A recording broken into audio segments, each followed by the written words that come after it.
This happened in early February, barely 6 weeks ago as I write this. Winter in Gothenburg, Sweden, arrives with a particular kind of misery. Not the clean, photogenic misery of heavy snowfall, but the gray, relentless misery of cold rain that falls sideways off the North Sea and soaks through whatever you're wearing within 30 seconds of stepping outside. We'd had it every single day for nearly 2 weeks straight by that point. The kind of weather that makes the whole city look like it's being slowly dissolved. I worked as an outdoor patrol guard for a large industrial storage facility on the eastern edge of the city, a sprawling complex of loading bays, warehouse units, and equipment sheds surrounded by a perimeter fence and not much else. It was the kind of place that looks exactly the same at 2 in the afternoon as it does at 2 in the morning. Utilitarian, featureless, lit by sodium floodlights that turned everything a flat amber color and cast hard shadows off every corner. My normal duties involved circuit patrols of the perimeter and the loading areas on a rotating schedule throughout the night, but the company had a standing protocol that in sustained heavy rain, outdoor guards were permitted to remain inside the main facility entrance and conduct monitoring from there. It was a concession to basic practicality. Nobody patrols effectively when they can barely see through the water in their eyes. So on that particular Thursday night, with the rain hammering down at a rate that was making the gutters overflow and running in sheets across the concrete apron outside, I was posted inside. I came on at 8:30, took the handover from the day, Supervisor Eric Sandstrom, who gave me a 30-second rundown of nothing significant and left with the look of a man very grateful not to be staying, and locked up the staff entrance behind him. The facility emptied quickly on evenings. The last warehouse crew signed out at 8, and the site went quiet almost immediately. By 9 o'clock, the only sound was rain. The main entrance of the building was a wide glass-fronted reception area with double doors facing the vehicle access road. Behind it, a long central corridor ran the full depth of the facility, with heavy fire doors at intervals and a series of side corridors branching off it at right angles, each leading to one of the main warehouse bays. My post was the entrance area, a chair, a monitor showing the 4 external camera feeds, a radio handset, and a direct line to the security company's central dispatch. I had a torch, a full raincoat I didn't need tonight, and a thermos of coffee I brought from home. The first 3 hours were exactly what I expected. Rain against the glass. The occasional flicker of lightning somewhere out over the water, followed seconds later by low, rolling thunder. I drank my coffee slowly, checked the camera feeds at regular intervals, made 2 trips down the corridor to the bathroom, and spent the remainder of the time doing what all-night guards eventually do, conducting a private war against drowsiness. I've been at this job for 4 months. I knew the particular quality of silence that a large, empty building produces at night, the way sounds travel differently through it, the way the structure itself seems to breathe and settle in ways it never does during the day. I was used to it, so when the sound came, I felt it before I consciously registered it. A deep, resonant impact, felt through the floor as much as heard through the air. It rolled through the entire building in a wave, the kind of sound that has mass to it, like something very large made of metal had either buckled under pressure or been forcefully displaced. A creaking undertone followed it, low and prolonged, the sound of stressed material finding a new position. Then silence resumed, as total and undisturbed as before. I stood at the entrance doors with my hand on the glass and listened. Outside, rain. Inside, nothing. I told myself what any reasonable person tells themselves in those moments. Old buildings make noise, large metal structures expand and contract with temperature changes. Wind creates pressure differentials that can shift unsecured panels and doors. All of that was true. All of it was also entirely plausible. And yet the sound had been significant enough, resonant enough, to eliminate any possibility that I'd imagined it or misidentified it as something minor. Whatever had made that noise, something had moved. I unclipped my torch from my belt, opened the inner door to the main corridor, and walked into the building. I want to be clear about something. In 4 months of working at that facility, almost all of my time on site had been spent outside. I knew the perimeter fence line, the positions of every external camera, the locations of the loading bay shutters, and the emergency exit points. The inside of the main building was different territory. I had walked the central corridor perhaps a handful of times, to use the bathroom, to check the electrical board once when a circuit had tripped, to escort a late-running maintenance contractor out at the end of a shift. I did not know the warehouse bays themselves. I had no mental map of what was inside them. The central corridor was lit by low emergency strip lighting that ran along the base of the walls. Enough to navigate by, not enough to see clearly. My torch beam cut ahead of me as I walked, picking out the reflective strip on each fire door, the numbers stenciled on the walls at each junction. I reached the first side corridor on the left and swept the torch down it.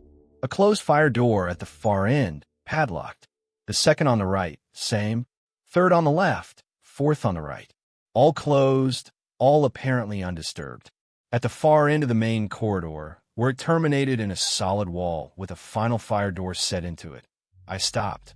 The door was not fully closed, not dramatically ajar, not swung open or broken from its housing. Just fractionally, incrementally open, the edge of it sitting perhaps 3 centimeters off the frame, a thin vertical strip of deeper darkness where the seal should have been. I stood looking at it for a moment.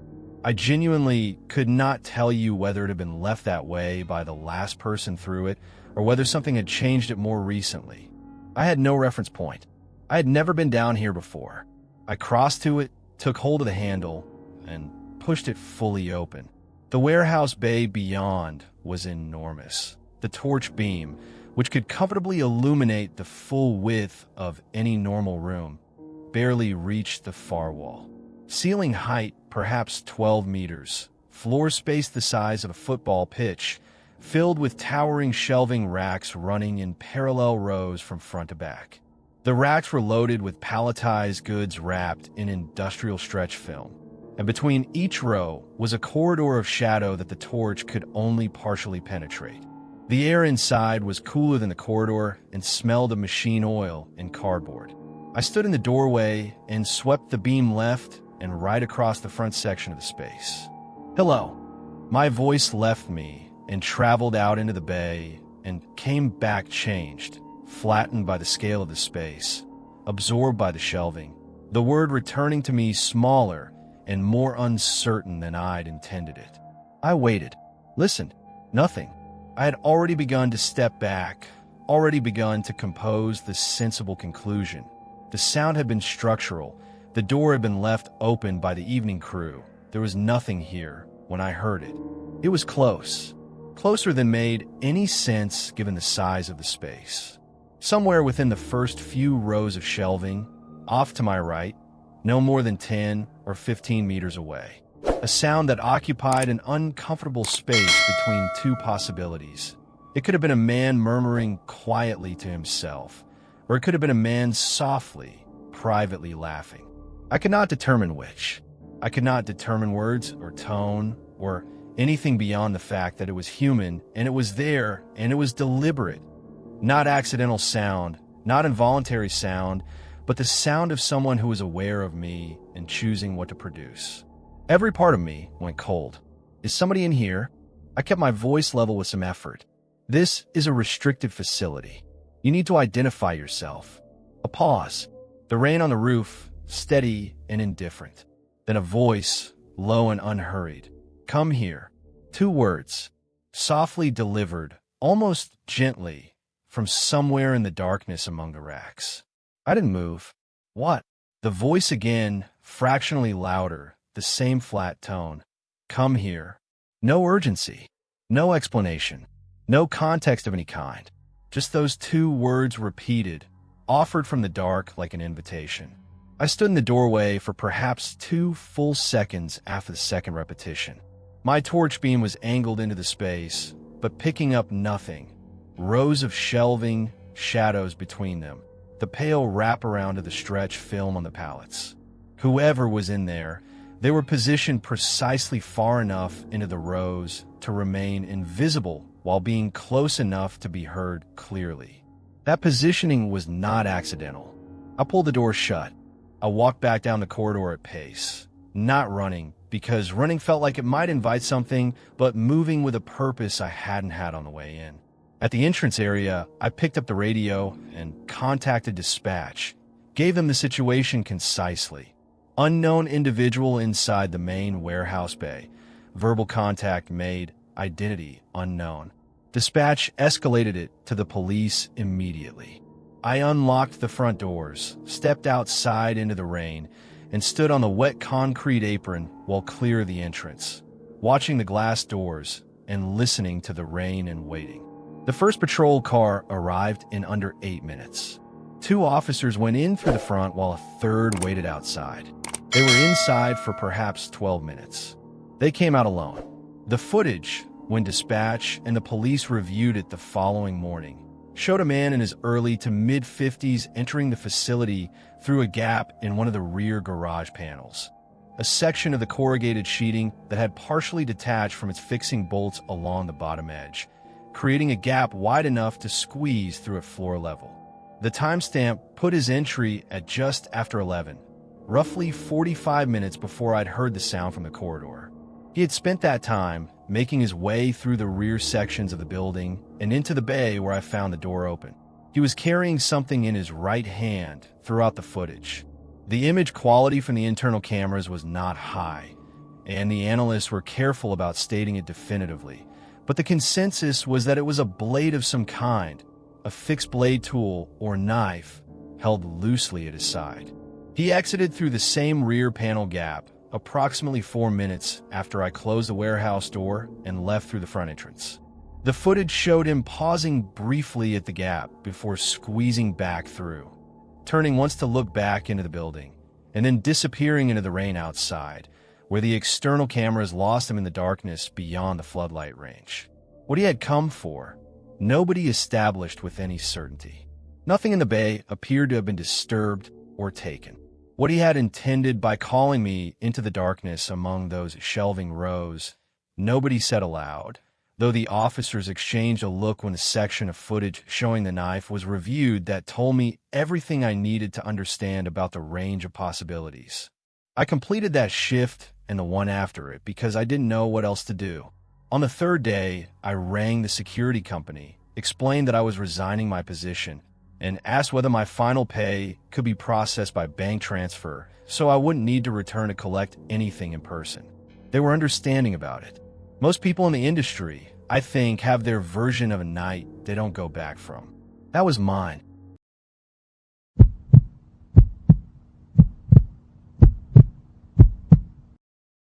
This happened 4 years ago, on the night of the 5th of November, Guy Fawkes Night, as it's known across Britain. I'd recently started working at a petrol station forecourt on the outskirts of Bristol, a position I'd taken up barely 3 weeks earlier after finishing a short-term contract elsewhere. My friends had organized a large bonfire party out in the countryside that evening, the kind of event that gets planned for weeks, with fireworks and food, and the particular looseness that comes from people gathered around an open fire in the dark. I had to miss it entirely. Being so new to the job, I hadn't accumulated enough leave to book the night off, and my manager Gerald Holt had already filled the rota before I'd thought to ask. So I watched the bonfire photos accumulate on my phone throughout the evening from behind a glass counter, which is its own particular brand of misery. I came on at 8. The streets around the forecourt had that specific quality they get on nights like that. Reduced car traffic replaced by clusters of people on foot, making their way between gardens and pub car parks where bonfires had been lit. Every few minutes, a distant firework would crack open somewhere beyond the rooftops and spray light across the low cloud cover. From behind the forecourt windows, it looked almost beautiful. Almost. The station was quiet, which I'd hoped for. A steady trickle of cars came through the first hour. People filling up on the way to parties, families buying last-minute snacks. But by 9:30, even that had thinned considerably. I remember standing at the window at one point and counting the seconds between passing cars and reaching nearly 3 minutes. The roads were empty enough that I kept noticing the same police patrol car making circuits of the area. A white and yellow BMW that I saw past the forecourt entrance at what felt like regular 15-minute intervals. I remember thinking idly that there must be something going on somewhere nearby to warrant that level of patrol presence, then deciding it was probably just routine crowd management for the evening. I was in the middle aisle of the shop restocking the confectionery shelves, turning to facing forward on the chocolate bars, straightening the bags of sweets, when the entry sensor above the door gave its small, flat chime. I turned around. 3 men had walked in from the forecourt. The first thing that registered was that they were in costume. Full costumes, not the half-hearted kind that consists of a novelty hat and some face paint, but complete, deliberate outfits with full-face masks. Guy Fawkes Night isn't traditionally a costumed occasion the way Halloween is in America, but the two events had blurred together culturally enough over the years that it wasn't entirely out of place to see fancy dress on the 5th of November. Even so, something tightened in my chest the moment I saw them. The one in front was dressed as the plague doctor. The long black coat, the wide-brimmed hat, the beaked white mask that covers the entire face and gives the wearer the silhouette of something not quite human. The second was in a skull-faced gimp mask paired with a military surplus jacket and heavy boots. Nothing specific enough to name as a character. The third, the one who came in last and moved immediately to the far end of the aisle without looking at me, was wearing a distressed clown costume, the kind with the oversized collar and the grease paint detailing built into the mask itself. None of them were young. I could see that within seconds. The plague doctor had thick forearms visible below his coat sleeves, the skin weathered and marked with old ink, a faded anchor on the left wrist, lettering along the back of the right hand that I couldn't read from a distance. The clown at the far end of the aisle had the build and gait of a man in his 40s, broad through the shoulders, moving with the settled heaviness of someone long past worrying about how they looked. The skull-masked one was somewhere in between, medium height, compact, saying nothing. I greeted them from the aisle. Something vague and automatic. Evening, all right? The kind of thing you say to anyone who walks in. The plague doctor glanced at me briefly. None of them responded. I told myself it meant nothing. People wear masks and stay in character. It was a festive night, and they'd presumably been drinking somewhere and were stopping in on the way to wherever they were going. I moved back around to the checkout counter and waited, watching them browse without appearing to watch them too intently. I noticed, after a moment, that there were no cars on the forecourt. I'd been occupied with the shelves when they came in and hadn't heard an engine. The forecourt outside was empty, the illuminated pump canopy casting its orange light over 4 vacant bays and nothing else. They had walked here, apparently, or come from somewhere immediately adjacent. The skull-masked one picked something up from the confectionery shelf, held it briefly, set it back down. The clown at the end of the aisle hadn't moved from his position since coming in. He was standing very still, facing the refrigerated drinks units, not looking at anything in particular. Then the plague doctor came to the counter and set down a large bag of wrapped boiled sweets, the individually wrapped kind, the sort you buy in bulk. I looked at the bag for a fraction of a second longer than I should have. A large bag of individually wrapped sweets, on a night when children were out in the streets. I pulled it toward me, found the barcode, and scanned it. Named a price. The plague doctor reached into his coat and produced cash, counted it out in small denominations, laid it on the counter without a word. I opened the till drawer and began counting change. That was when I became aware that the clown had moved. He had come from the far end of the aisle and was now standing directly to my left on the customer side of the counter, close enough that I could hear his breathing through the mask. I hadn't heard him approach. He was simply suddenly there, and he was looking at me. I could see his eyes through the mask's narrow apertures, and they were fixed on me with an expression that had nothing idle about it. Not curiosity, not the unfocused gaze of someone waiting for a transaction to complete. Something focused and cold and assessing, like someone running calculations. I kept my hands moving, kept my face neutral, pushed the change across the counter. "Have a good one," I said. Nobody moved. Then the skull-masked figure, who had drifted without my noticing to the position near the front door, reached up and slid the security bolt across. The sound of it was small, barely a click, but it landed in the silence of that empty shop like something dropped from a great height. I had time to understand what was happening, and then the clown came around the end of the counter.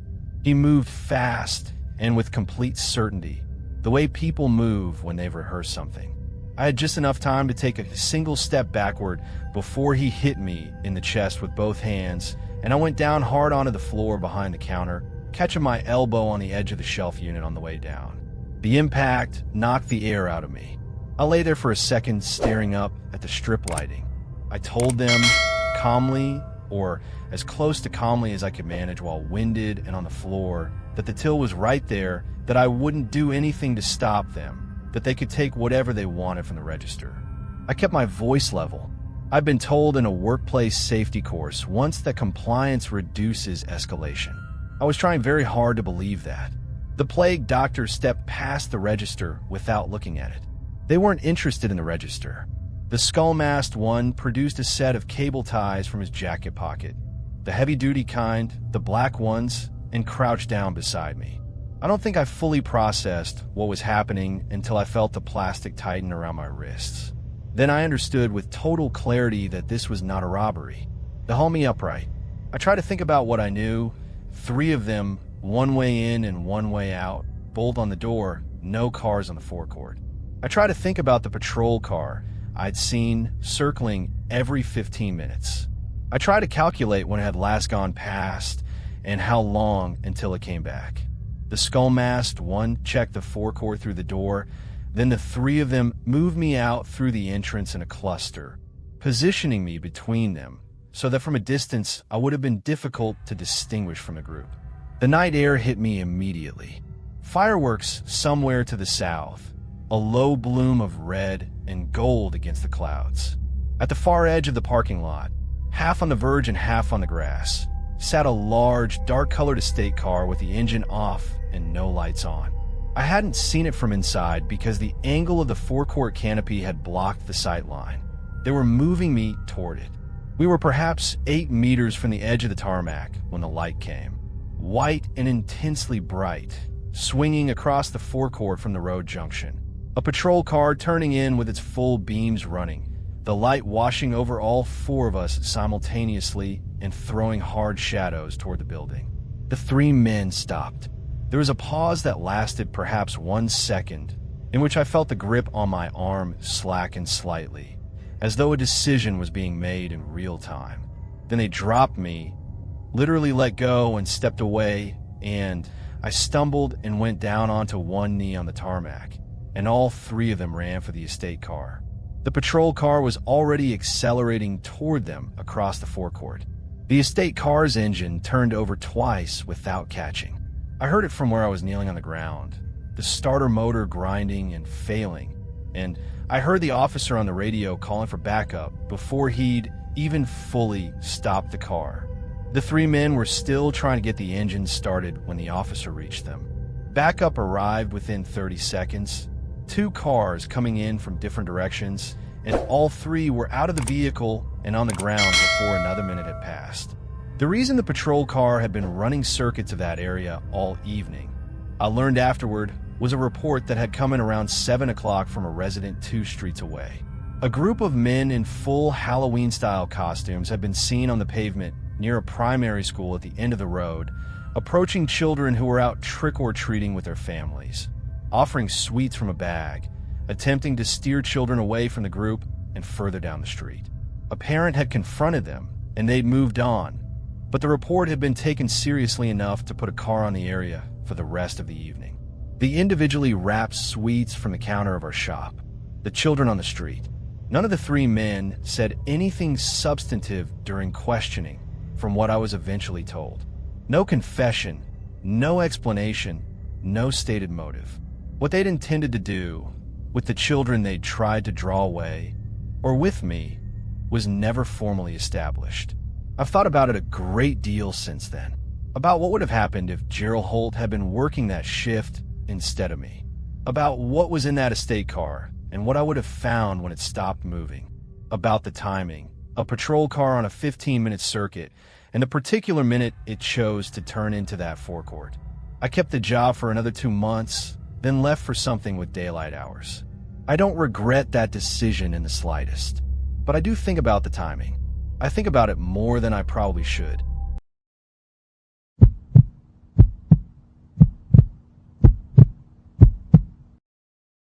This happened on a Wednesday night in early March, about 3 years ago.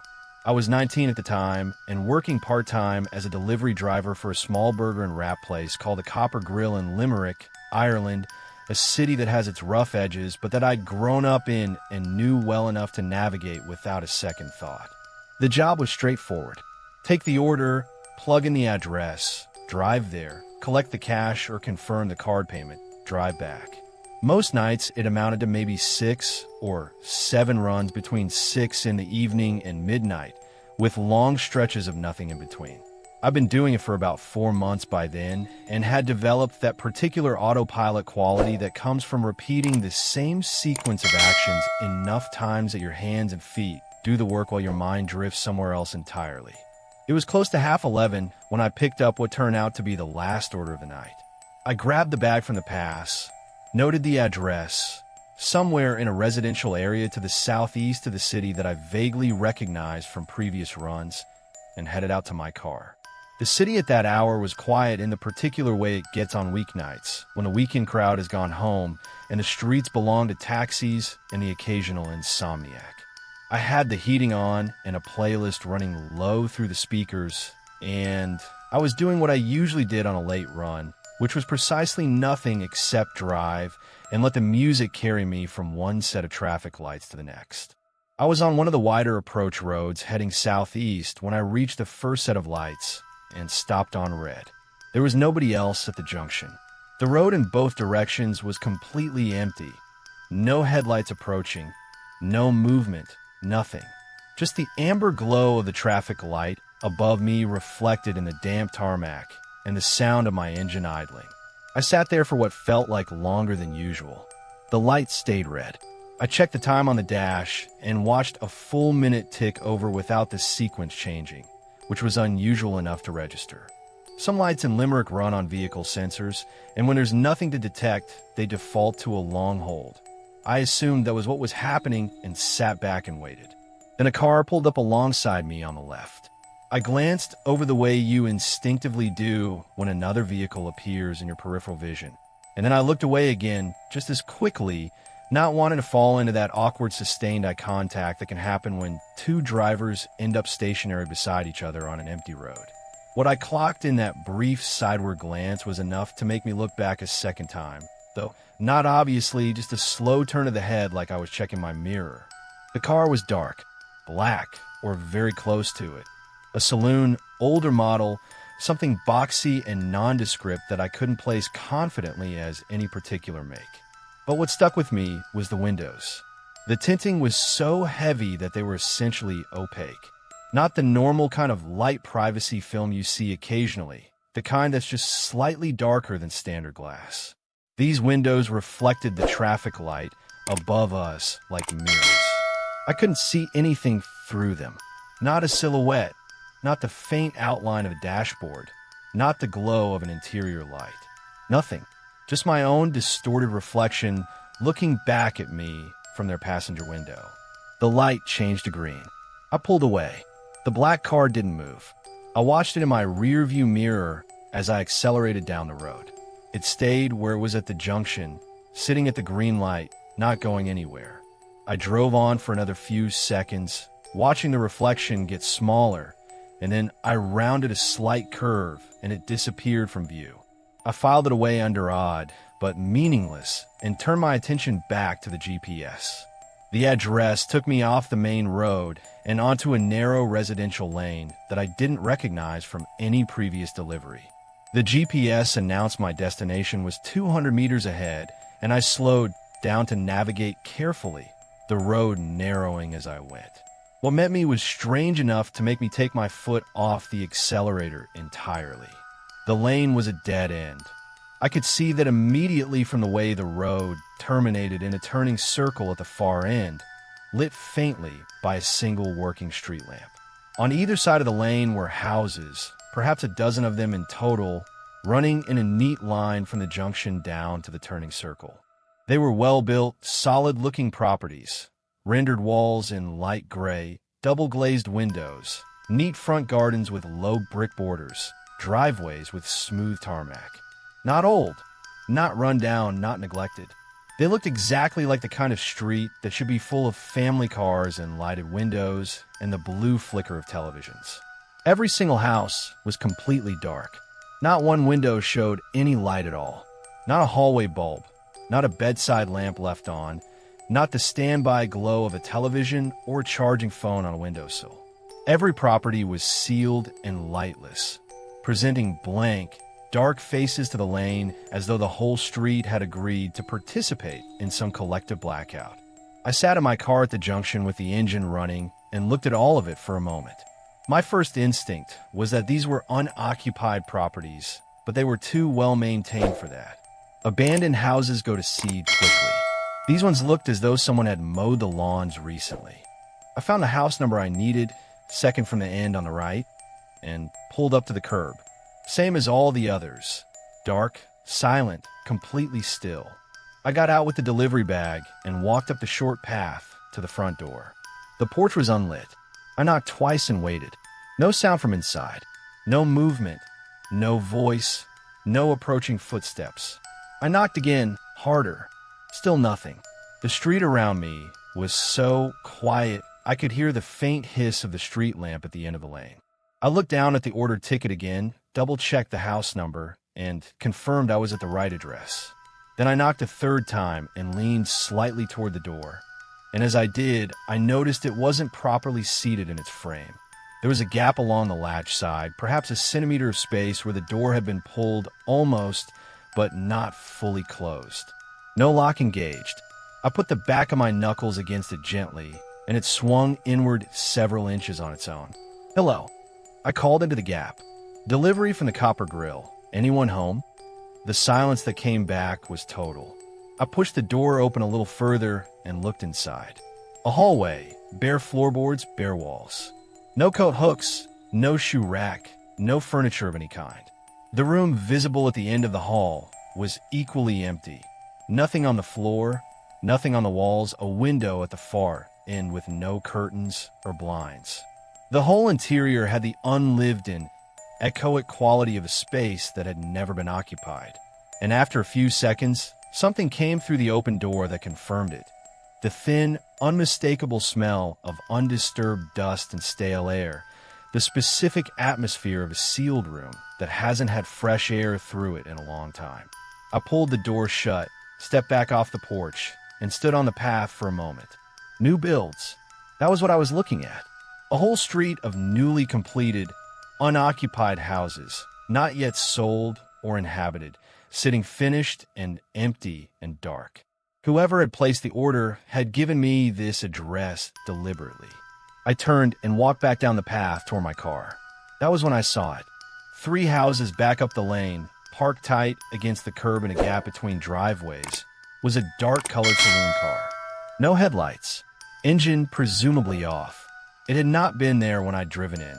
I was certain of that because I'd looked down the full length of the lane before pulling up and it had been completely clear. I stopped walking. I knew the windows before I was close enough to confirm them. The same opaque black tint, the same mirror-like quality reflecting the pale light of the one working street lamp. The same boxy, unremarkable silhouette. The same car from the traffic lights. It had followed me here, down the main road, through the turning I'd taken, into this lane, and it had done so with its lights off, hanging back far enough that I hadn't seen it pull in behind me. My heart rate did something unpleasant. I turned back toward my own car, which was parked 2 houses ahead of me, and began walking faster. The lane was completely silent. No wind, no ambient noise from the city, nothing.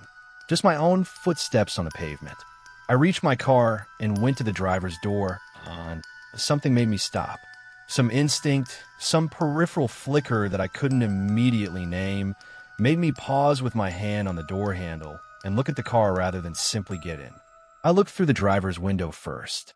Front seats, empty. Dashboard, normal. Rear view mirror, angled where I'd left it. Then I looked through the passenger window into the back seat. It was dark in the car, but the street lamp at the end of the lane threw just enough light through the windscreen at a low angle that the back seat wasn't entirely in shadow. And there was something wrong with the shape of the darkness back there. Something that shouldn't have been there.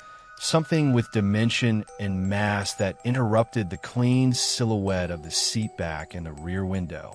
I stood at the passenger door and stared at it for a full second, trying to resolve what I was seeing. Then it moved. Not dramatically, not a lunge or a sudden shift. Just the small, involuntary adjustment of something living that had been holding itself still for too long. I turned and ran. I went back to the nearest porch, the delivery address, the dark, empty house, and hit the door with both hands and stumbled onto the step and turned around with my back to it, phone already in my hand. Behind me, I heard my car's rear door open. I heard footsteps on the road, fast, going away from me, not toward.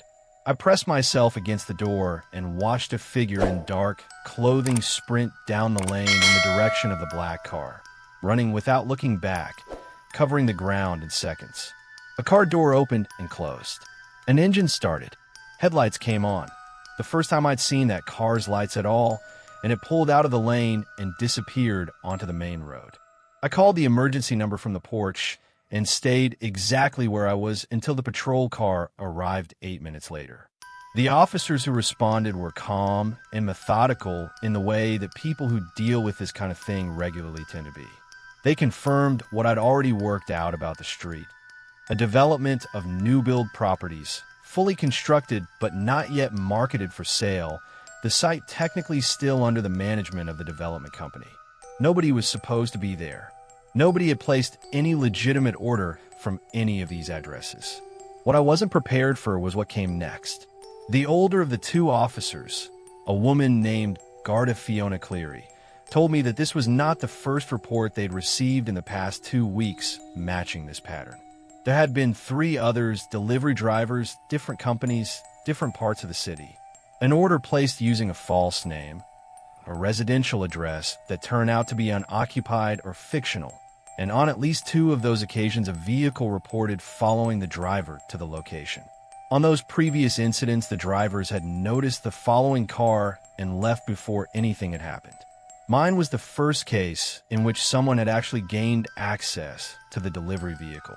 How he'd done it, when he'd had the time, during which point in my journey he'd managed to get into the back of my car, I couldn't account for. The car had been locked. I was almost certain of it. Almost. I've been doing the job long enough that the habit of locking it was automatic, but automatic habits have gaps in them, and I couldn't say with absolute certainty that I hadn't left it unlocked that night. What he had intended to do once I got back in and started driving, nobody said to me directly. They didn't need to. The dark lane, the fake address, the car that had followed me from a distance and waited with its lights off. The shape of it was clear enough without anyone spelling it out. He was never caught. At least, I was never told that he was, and I followed what little local news coverage the story generated for several months afterward without finding any resolution. I handed him my notice at the Copper Grill the following weekend. My manager was understanding. He didn't try to talk me out of it. I check the back seat now. Every time I get into a car, any car, my own, a friend's, a taxi, I open the rear door first, look in, confirm it's empty, and then get in the front. It takes 3 seconds. I have done it every single time for 3 years without exception, and I will probably do it for the rest of my life. Some habits, once formed, are impossible to break, especially when you understand exactly why you formed them.